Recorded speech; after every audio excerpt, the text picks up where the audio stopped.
నేను మిమ్మల్ని కోరేది, ప్రజలు మనకు అధికారం ఇచ్చారు. అధికారం ఇచ్చింది ప్రతీకారాన్ని తీర్చుకోవడానికి కాదు.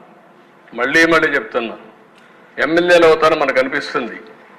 ఇన్ని రోజులు వాడు వేధించాడు, నా కార్యకర్తలు ఆనందంగా ఉంటారు, నేను కూడా వేధిస్తే నా కార్యకర్తలు తృప్తి పడతారనుకుంటారు. కానీ అది మాత్రం చేయొద్దండి.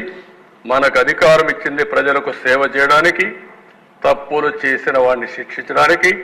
శిక్షించే బాధ్యత ప్రభుత్వాన్ని, సేవ చేసే అవకాశం బాధ్యత మీదిగా తీసుకోవాల్సిందిగా మరొక్కసారి కోరుకుంటూ, ఎక్కడా దీన్ని ఉపేక్షించం. ఒకవేళ కానీ మన వాళ్ళు తప్పు చేసినా ఏమనుకోవద్దని మొన్నైతే పవన్ కళ్యాణ్ గారు చాలా స్పష్టంగా లేసరేసిన పార్టీ మీటింగ్లు చెప్పారు. ఇక్కడ కూడా మొన్న కూడా చెప్పారు. నేను మనస్ఫూర్తిగా అభినందిస్తున్నా.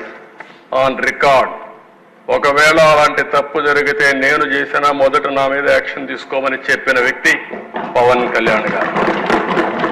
అది ఆయన యొక్క సిన్సియారిటీ.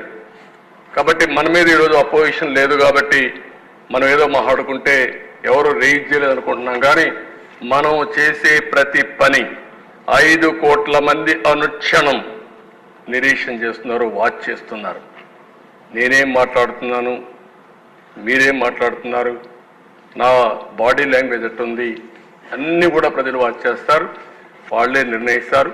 దయచేసి మీరు గుర్తుపెట్టుకోవాలి, మనం జవాబుదారీతనం ఈ హౌస్ 5 కోట్ల ప్రజలకి.